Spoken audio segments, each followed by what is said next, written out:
বাবা জিগাইছেন, উত্তর কি পাইছেন? জীবনও করেন না। আপনাদের মাহফিল সফল, আলহামদুলিল্লাহ পড়েন। যুবকরা যারা আয়োজন করতে পড়ো আলহামদুলিল্লাহ।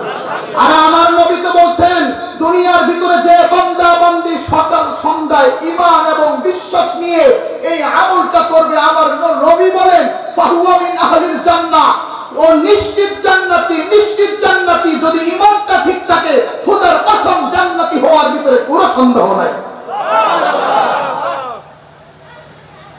এই আমলটা ইমাম সাহেবদের থেকে একটু করতে পারবেন না? সকাল সন্ধ্যা, সকাল আমলটা একটু বড়। সাইয়্যিদুল এ দুনিয়ার ইমানদার মুমিন মুসলমান, এত সুন্দর আমল করায়া দিলাম। 60 বছরের বাবা কয়, ও হুজুর আজও পর্যন্ত কেউ পড়ায় নাই 14 জান্নাতের আমল। এবার নেন 4 নম্বর আমল। এখন তো যুগ জমানা এমন, এলাকার ভিতরে কেউ কারো উন্নতি দেখতে পারে না।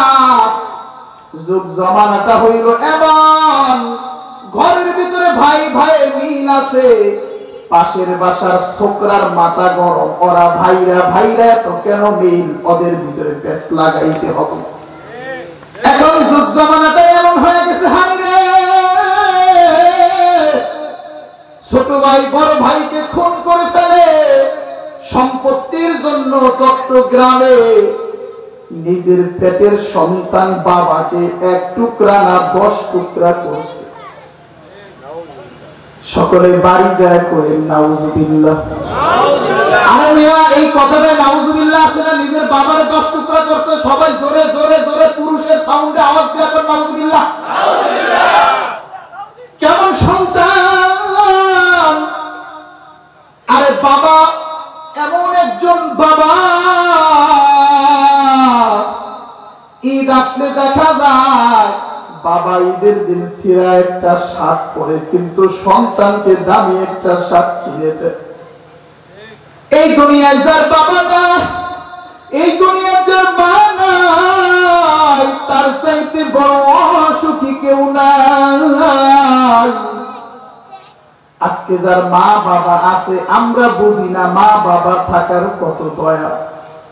অনেক সময় বাবারা আইসা আমাদের কাছে বিচার দেয়, হুজুর বিয়ার আগ পর্যন্ত পোলা ঠিক ছিল, বিবাহের পরে পোলা আমাদের কথা বিশ্বাস যায় না, আমার পুতের বউ যা কয় তাই শুধু বিশ্বাস যায়।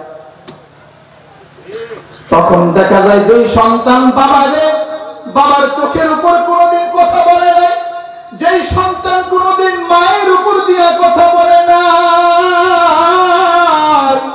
সেই সন্তানই কয়দিন পর বলে তোমাগো সাথে আর খাইবার পারুম না, তোমরা আলাদা খাও আমি আলাদা খাই। এই গ্রামে এইরকম দৃশ্য নাই, কিন্তু সারা বাংলাদেশে এই দৃশ্য বইরা গেছে। ঠিক কিনা মুসলমান? আজকে যদি মা বাবার সম্মান থাকতো, আজকে মা বাবার প্রতি যদি ভালোবাসা থাকতো, খোদার কসম আমার এই সোনার বাংলার মাটিতে বৃদ্ধাশ্রম এত বেশি বাড়তো না মুসলমান। ঠিক কিনা? আজকে বৃদ্ধাশ্রম এত বেশি বাইরে গেছে, কলিজাটা ফেটে যায়, খোদার কসম বলতে পারি না। আর টিভিতে একটা নিউজ দেখলাম, একজন মুরব্বী মা তিনি সাক্ষাৎকার দিচ্ছেন, বলতেছে আমার এক ছেলে বড় ডাক্তার, আমার এক মেয়ে বড় ডাক্তার, সব সন্তানরা বড় বড় চাকরিতে আছে, কিন্তু সবাই মনে করে তার সাথে থাকলে তাদের সমস্যা হবে। আজকে 90 বছরের মা, তাই আজকে আমার এইখানে দিয়ে গেছে। সাংবাদিকরা জিজ্ঞেস করে, ও মা তোমার এই সন্তানদের ব্যাপারে তোমার কোন অভিযোগ আছে নাকি? 90 বছরের মা যে কিছু করতে পারে না, সে সন্তানদেরকে এখন এত বেশি ভালোবাসে, কয় আমার তাদের প্রতি কোনো অভিযোগ নাই, তারা তাদের সন্তানদেরকে নিয়ে ভালো থাকুক, তারা তাদের সন্তানদেরকে নিয়ে আরামে থাকুক, এর চাইতে বড় আনন্দের কিছু নেই। আর সেই মায়ের মুখে আমরা কত কষ্ট দেই, বাবারে আমরা কত কষ্ট দেই।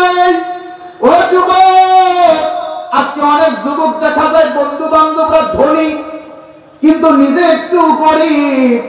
বন্ধু জিক্সার হুন্ডা কিনছে, পালসার হুন্ডা কিনছে, বাবার আইসা ধমক দেয়, অমুকের হুন্ডা কিনা দিছে, অমুকের বাবা তুমি দিতে পারবা না, কে ঠিক কিনা? অথচ তোমার মনে রাখতে হবে, আরে অমুকে তো রাজার সন্তান, আর আমার বাবা তো দিনমজুর, আমার বাবার কাছে যা আছে এটা নিয়ে শুকরিয়া করতে হবে।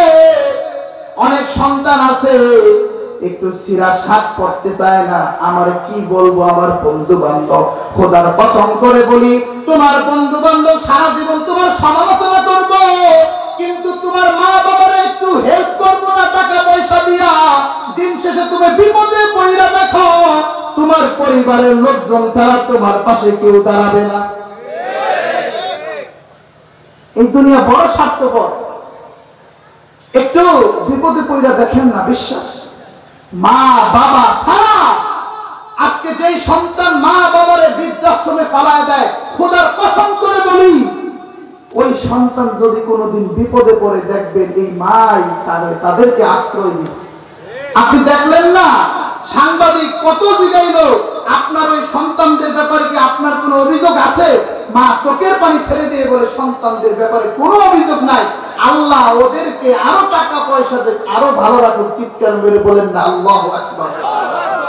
তো যে আমলের কথাটা বলতে চেয়েছিলাম, আমরা ছোট ভাই যারা আছি আজকে থেকে যুবক ভাইদেরকে একটা সবক দেওয়া যায়, বড় ভাইদের উপর দিয়ে কথা বলবো না। সংসারে ঝামেলা আমরা করব না, তিনি করুক, তার বউ করুক, কিন্তু আমরা মনে করবো হাই রে একটা সময় তো ছোট ছিলাম, তখন যে আদর কইরা কুলে, এইগুলা কেন বলি জানেন? বড় ভাই অনেক কষ্ট লাগে।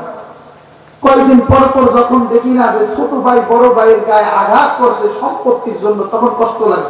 হ্যাঁ, বড় ভাইদেরও দোষ থাকতে পারে, কিন্তু ছোট ভাইয়ের উচিত আগ বাড়ায়া তার বিরুদ্ধে কথা না বলা। বড় ভাইদের সে মানুষ না। আরে ভাই, ভাই বড় ধন রক্তেরই বাঁধন, যদিও ছিন্ন হয়, সবাই ধরে আওয়াজ দেওয়া, যদিও ছিন্ন হয়। আমার মনে আছে আমি যখন ছোট্টবেলায় মাদ্রাসায় পড়তাম, একবার আমার বড় ভাই আমার এই মাদ্রাসা থেকে আনতে গেছে। যখন তিনি আনতে গিয়েছে তখন সেই সময় বৃষ্টি হচ্ছিল, ওনার কাছে ছাতা ছিল না, আমার কাছে ছোট্ট একটা ছাতা ছিল। তো ছাতাটা এত বড় না যে আমারে কোলে নিলে দুই ভাই বৃষ্টি থেকে বাঁচবো, এরকম না, কিন্তু এতটুকু যে ওটা আমি একা নিলে আমি বাঁচবো, আমার গায়ে বৃষ্টি লাগবে না। আমার এখনো স্পষ্ট মনে পড়ে, ভোজেশ্বর মাদ্রাসা দিয়ে যাচ্ছিলাম, আহা আমার বড় ভাইরাই বললাম, ভাই আপনি ভিজে যাচ্ছেন, আমি তো ছাতা লইছি। কয় বড় ভাইদের ভিজতে হয়, ছোট ভাইদের ভিজতে হয় না। এ কারণে আমরা অনেক সময় দু চোখে দেখি বড় ভাইদের কোনো দয়া ভালোবাসা আমাদের উপর নাই, কিন্তু দিন শেষে দেখবেন বিপদ আপদে পড়লে বাবার পরে অন্যতম বট বৃক্ষের নাম বড় ভাই।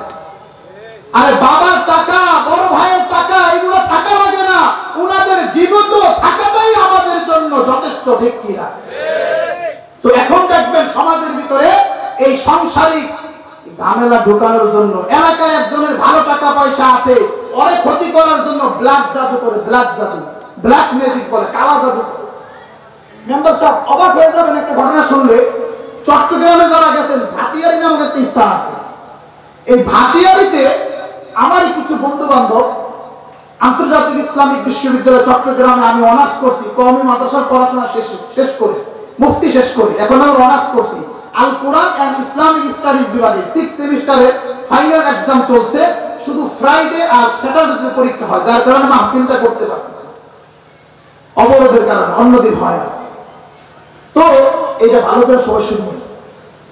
আমার বন্ধু বান্ধবরা ওই ভাটিয়ারি নামক স্থানে যারা পাগল হয়ে গেছে, ওরা একটা গাড়ি চলছে, গাড়ির ড্রাইভার বলতেছে, হুজুর একটা পাখি দেখতাছি, পাখি এরকম গত 2 দিন যাবত পাখিটা না কিছুই খায় না।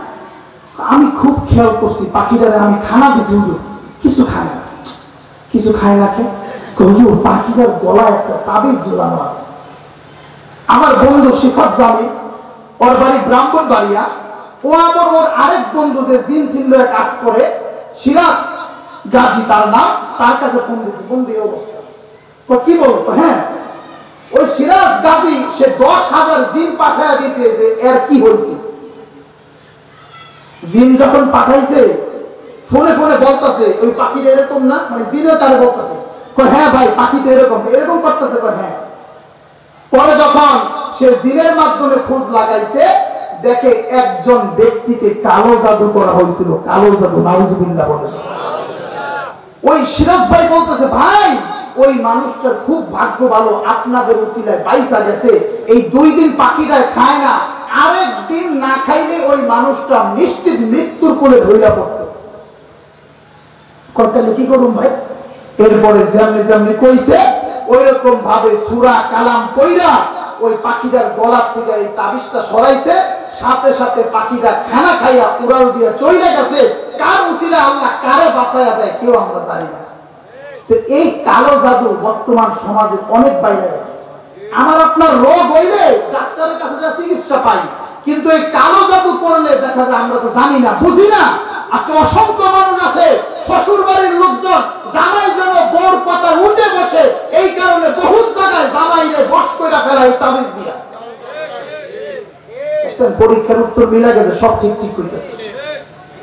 এ দুনিয়ার ইমানদার মুমিন মুসলমান, এই কালা জাদু আমাদের নবীজিকেও করছে। আর সেইখানে আমরা তো মানুষ, আমাদেরকে তো করা আরো অত সহজ। কিন্তু আমার নবী এই জাদু টোনা থেকে বাঁচার জন্য আমল শিখাই দিয়েছেন, সেটা আমরা সবাই পারি কিন্তু করি না। আম্মা জানা আয়েশা রাদিয়াল্লাহু তাআলা আনহা বলেন আল্লাহর রাসূল এই জাদুগ্রস্ত ছিল 6 মাস। রাসূল যখন জাদুগ্রস্ত, রাসূল যেই কাজটা করেন নাই, আয়েশা বলেন ও আয়েশা আমি তো এটা করছি। আম্মা জানা আয়েশা বলেন নবী এটা আপনি কি কোন, এই কাজ তো আপনি করেন নাই। কয় না আমি করছি। তার মানে নবীজির উপর প্রভাব ফেলছে। এবার নবীজি একদিন ঘুমায় রইছেন, নবীজি স্বপ্ন দেখেন নবীজির মাথার কাছে একজন ফেরেশতা, নবীজির পায়ের কাছে আরেকজন ফেরেশতা। এক ফেরেশতা আরেক ফেরেশতারে কথা কইতাছে। নবীজি স্বপ্নে যুগে নবীজির কাছে ওহী আসছে। মাথার কাছের ফেরেশতা বলতেছে এই মানুষটার কি হয়েছে। পায়ের কাছে ফেরেশতা বলছে এই মানুষটার জাদু করছে। কই কে জাদু করলো? এবার আরেক ফেরেশতা বলে এক ইহুদির বাচ্চা, তার নাম হলো লাবিদ। ওই লাবিদ নামক ইহুদি আমার নবীজিরে জাদু করছে। ফেরেশতা ডাক দিয়া বলে আরে কোন জিনিসের মধ্যে জাদু করছে? ও আমার কলিজার টুকরা যুবক ভাই, ও আমার পর্দানশীল মা বোন, আমার অডিয়েন্স যারা আছো, মাইকের আওয়াজ যত দূর যাচ্ছে সবাই আমার এই বয়ানটা শুনবা, পাল্লা রেকর্ড করে নিবা। যারা ইউটিউবে মিডিয়ারা রেকর্ড করতেছে সেইখান থেকে শুনে শুনে প্রতিটা মানুষের কাছে পৌঁছাইয়া দিবা। ফেরেশতা বলতেছে তার কিসের মধ্যে জাদু করছে?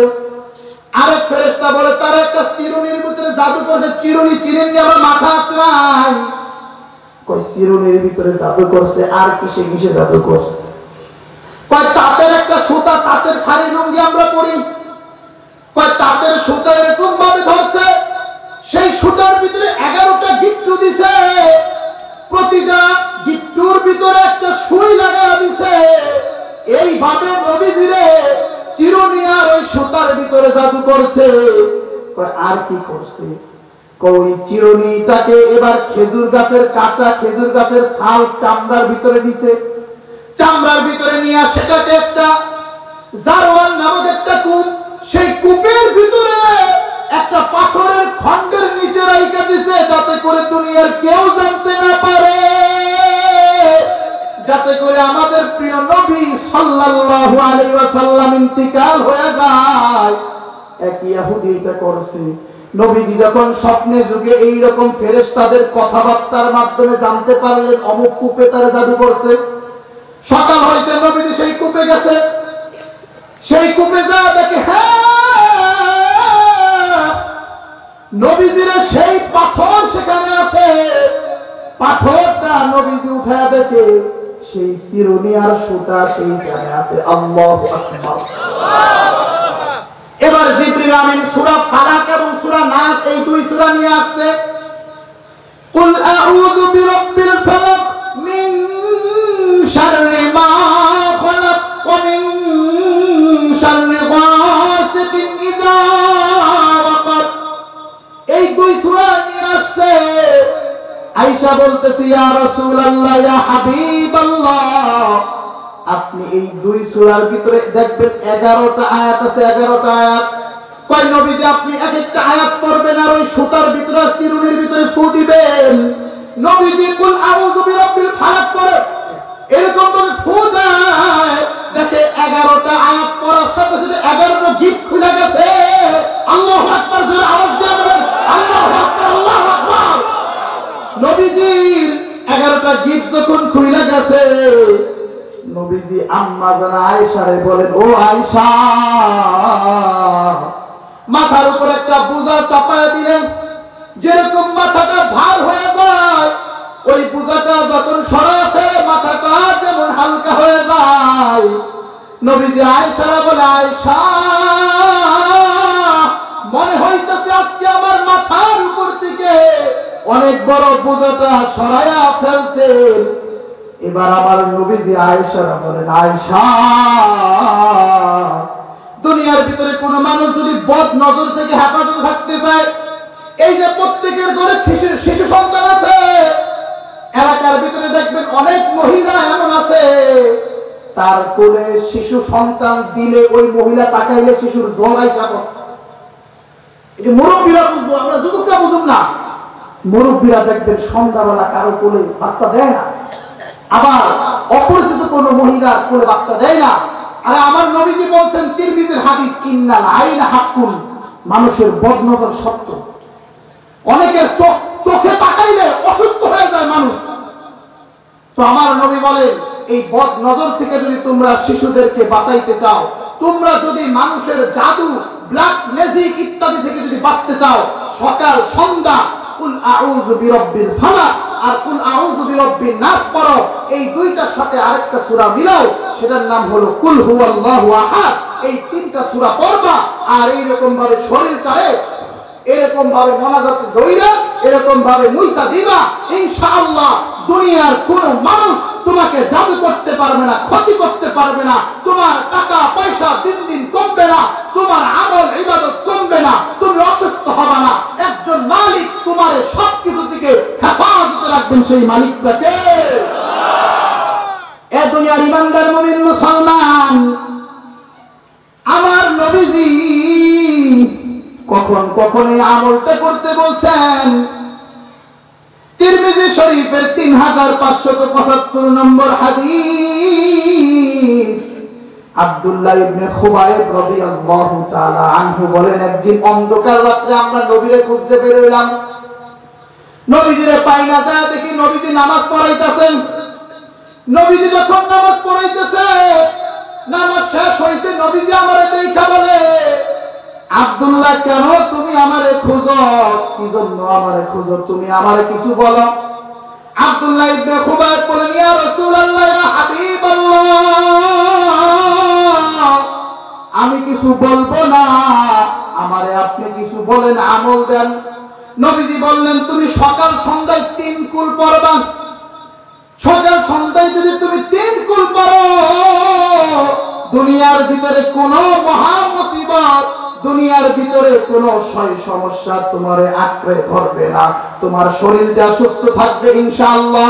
তাহলে 1 নম্বর পাইলাম, সকাল সন্ধ্যা 3 কুল পড়বো ইনশাআল্লাহ। সকাল সন্ধ্যা পড়বেন তো ইনশাআল্লাহ। 2 নম্বর, আবু দাউদ শরীফের 1523 নম্বর হাদিস, হযরত উকবা ইবনে আমির রাদিয়াল্লাহু তাআলা আনহু থেকে বর্ণিত, নবীজি বলেন, তোমরা 5 ওয়াক্ত ফরজ নামাজের পরে 3 কুল পড়ো। তো আরেকটা জানলাম তখন, বাবা 5 ওয়াক্ত ফরজ নামাজের পরে 3 কুল পাইলাম নেই।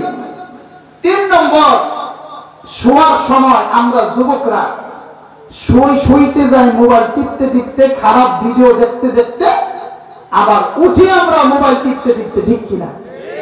আমার অবস্থা বড় খারাপ। এই যারা ময় মুরব্বী হয়ে গেছিল, যারা internet, Facebook, YouTube, Twitter, Instagram কিছুই পায় নাই, আমি মনে করি তাদেরকে আল্লাহ জান্নাতি সময়ে জন্ম দিছে। আরে ভাই, ভিতরে দিয়া দিছে আল্লাহ শয়তানের নফস। এখন রাত্রে বেলা যখন রুমটা আটকায়, মনে চাই ইউটিউবে ঢুকুস না, ঠিক নিও। কিন্তু সেই নফসটাকে শয়তানের সামনে থেকে বের করে আল্লাহর রশির সামনে বেঁধে দেওয়ার জন্যই যুব সমাজের আজকের মাহফিল, ঠিক কিনা? সেই রশিটাকে শয়তানের সামনে থেকে নিয়ে এসে 5 ওয়াক্ত নামাজ মসজিদে আদায় করার জন্য আজকের এই যুব সমাজের আয়োজন, ঠিক কিনা?